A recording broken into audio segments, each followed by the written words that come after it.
The Young and the Restless spoilers. Victor Newman had never been a man who relied on chance, and as the tides of Genoa City shifted once again, it became clear that his next target was not Jabot, not the Abbott family, but Cain Ashby himself. The whispers circulating through town hinted at an intricate trap forming behind the polished walls of Newman Enterprises, a plan Victor had been shaping ever since the stolen AI program resurfaced. The Abbotts knew enough to be worried, but not enough to fully grasp the magnitude of what was coming. Meanwhile, tensions within the Abbott family were reaching a boiling point. Jack Abbott spent Thanksgiving relaying information to Ashley and Tracy, a grim, unsettling truth that landed like a physical blow.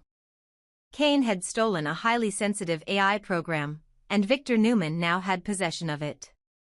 For decades, the Abbotts had learned to expect Victor's interference, but this was different. This was not a petty power play, nor a corporate rivalry escalating over time. It was a weapon, sharpened and aimed at multiple targets, and Cain was standing directly at the center of the crosshairs. Ashley listened in disbelief as Jack explained the extent of Cain's theft. The idea that Cain, someone she once thought of as flawed but ultimately decent, had inserted himself into a war between the Newmans and the Abbotts was unfathomable. Tracy, always the emotional core of the family, felt her stomach drop as she considered the consequences. Victor with an AI system was like handing a match to someone already standing in a pool of gasoline. The destruction could be limitless. Ashley demanded to know what Jack planned to do. Her voice, sharp and commanding, filled the Abbott living room with the same force she carried in the boardroom. Jack hesitated for a moment, not because he doubted his decision but because he wasn't sure how the women would react. When he finally admitted he had a plan, their expressions tightened with dread. He warned that it wasn't something either of them would approve of, but that he had no choice. The stakes had risen beyond family disagreements.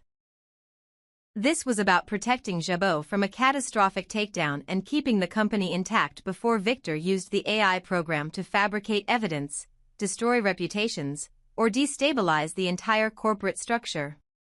What Jack didn't say, but all three of them understood, was that Victor Newman's wrath was not a passing storm. It was an active force of nature, one that would not stop until it consumed Cain, Jabot, and anyone standing in its way. Meanwhile, Victor was already moving forward with his attack. His plan was brutal in its simplicity: use Cain's own theft to ruin him from the inside out.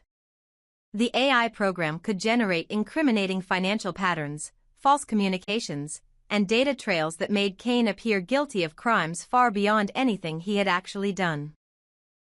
Victor could manipulate federal agencies, corporate watchdogs, and legal authorities with mere suggestions, planting suspicions until they grew into undeniable conclusions.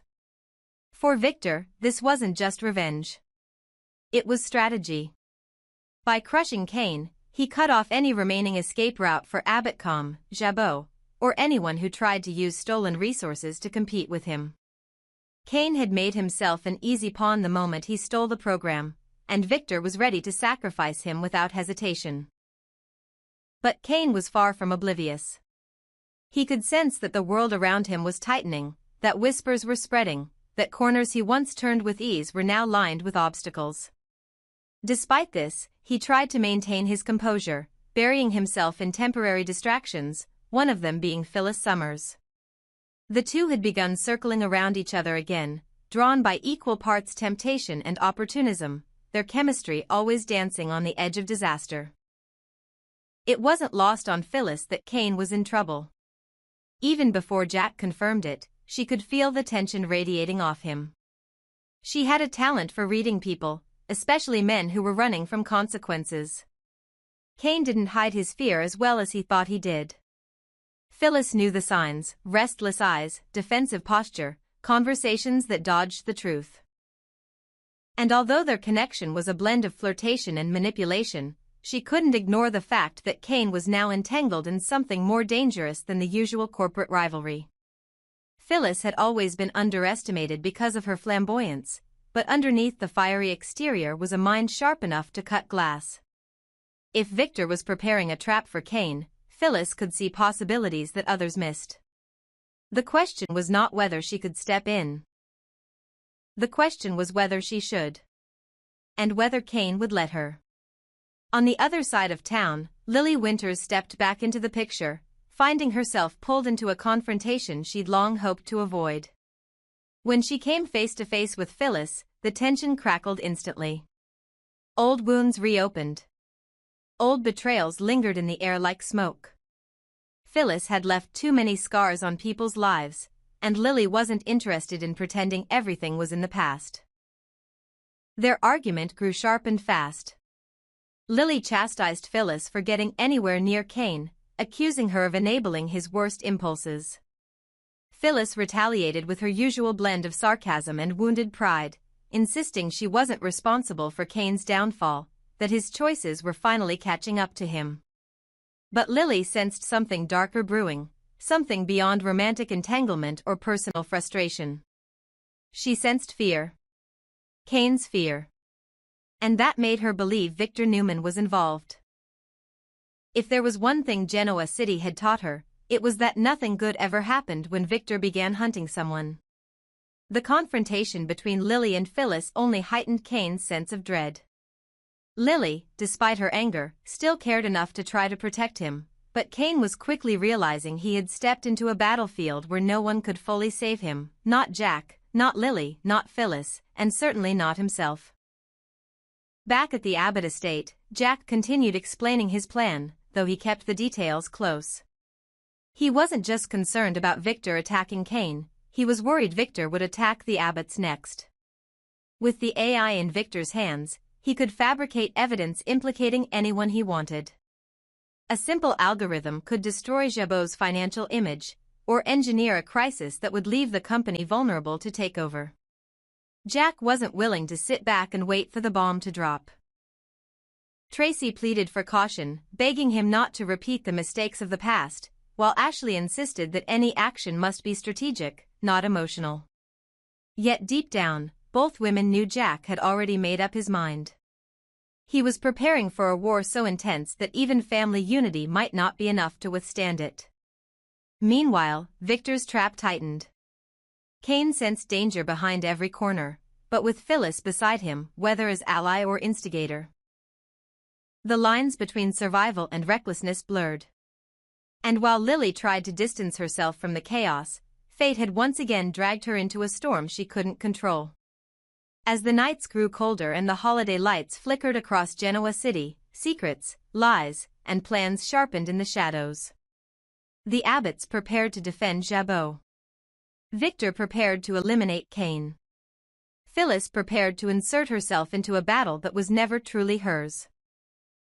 And the entire city braced itself for a war twisting toward a point of no return, a war where reputations, families, and futures would be shattered before anyone could see the final strike coming. The strange, intoxicating dance between Phyllis Summers and Kane Ashby had become one of the most unpredictable undercurrents in Genoa City, the kind of relationship that grew out of suspicion, ambition, and the undeniable electricity that existed whenever two deeply flawed people found themselves circling the same fire. In the aftermath of the chaos caused by the stolen AI program, their connection only intensified, twisting itself into something neither fully trusted yet neither could walk away from. The newest spoilers revealed that Phyllis and Kane were still locked in a bizarre game, one filled with tension, hidden motives, and the constant fear that one of them might strike first. Kane suspected Phyllis, and Phyllis suspected Kane, and their conversations had become a battlefield disguised as flirtation. Phyllis knew exactly what she had done. She had stolen his AI program, hidden it, manipulated it, and refused to admit her involvement even as the truth pressed harder on her conscience. She could feel Kane observing her, watching her reactions, testing her answers, digging for cracks in her perfectly performed innocence. And Phyllis, who had perfected the art of denying guilt long before Kane ever learned what true deception looked like, managed to keep her composure. But even she could tell that Kane was getting dangerously close to the truth. What complicated everything was the spark between them, a magnetic pull that seemed almost stronger when they distrusted each other. There was something unsettling and thrilling about their chemistry, it was chaotic, sharp, unpredictable, and rooted in the kind of damaged history that made their interactions impossible to define. They weren't lovers, not quite. They weren't enemies, not completely. They were orbiting one another, each trying to decide whether the other was a threat or a temptation. And that tension was exactly what drew Lily Winters into the equation. Lily, who had been watching Kane from a distance, trying to decide how deeply she should allow herself to care again, found her patience tested the moment she saw him interrogating Phyllis.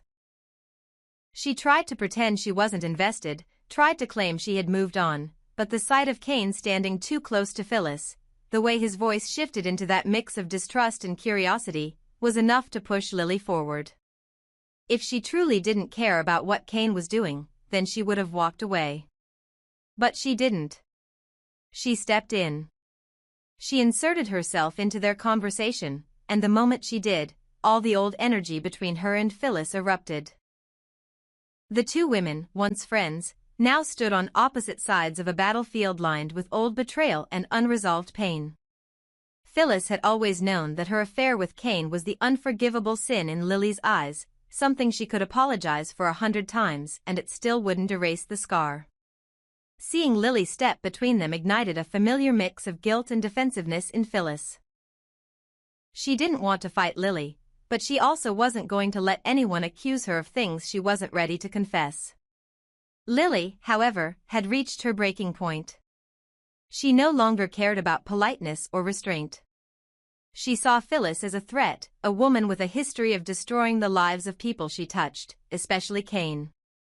She accused Phyllis of manipulating him again, of dragging him into another spiral, of using her charms to distract him from the hurricane he was already facing. Phyllis fired back with venom that she rarely unleashed unless pushed beyond her limit.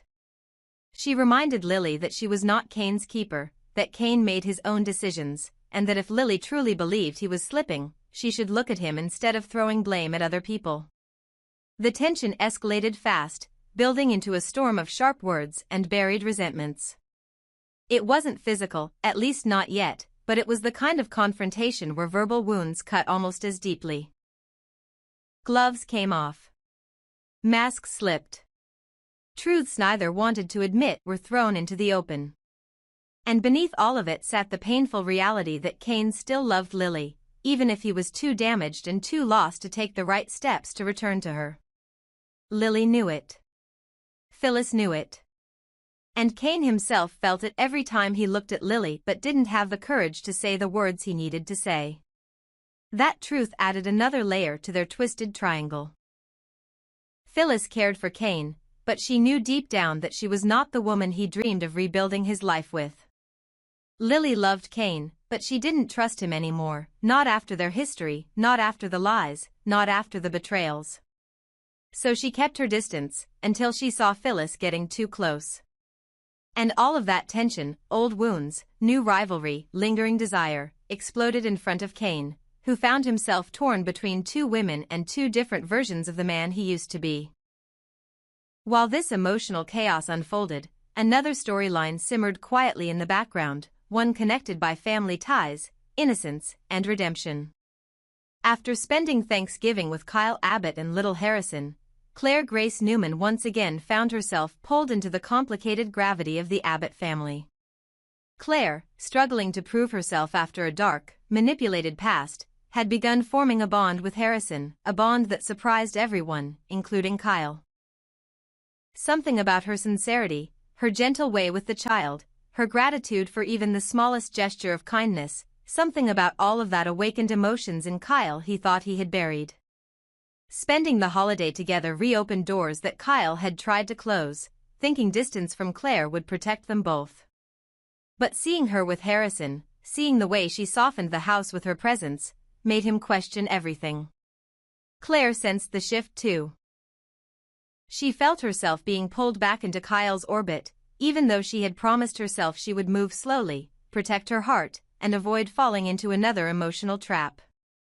But Kyle had a way of weaving her into his life, intentionally or not. And the more time they spent together, the harder it became for Claire to keep her promises to herself. Even as she tried to remain cautious, she knew the truth: Kyle Abbott was becoming important to her, perhaps too important. And Kyle, torn between guilt, fear, and unexpected attachment, was slipping into old patterns as well. Their connection was undeniable, and Thanksgiving had only magnified it. As these threads intertwined across Genoa City, the tension across multiple families reached a boiling point. Kane and Phyllis were locked in their peculiar dance of secrets and seduction. Lily was fighting a battle between her pride and her heart. Phyllis was refusing to admit her guilt out loud even as her conscience twisted inside her. Claire was stepping into dangerous emotional territory with Kyle. And the Abbotts were still on edge, bracing themselves for the consequences of Victor's warpath. Everything felt like it was on the verge of exploding, a tangled web of romance, betrayal, jealousy, suspicion, and fate pulling each person deeper into the drama that defined their lives. And in true Young and the Restless fashion, none of them were ready for how interconnected their turmoil would soon become.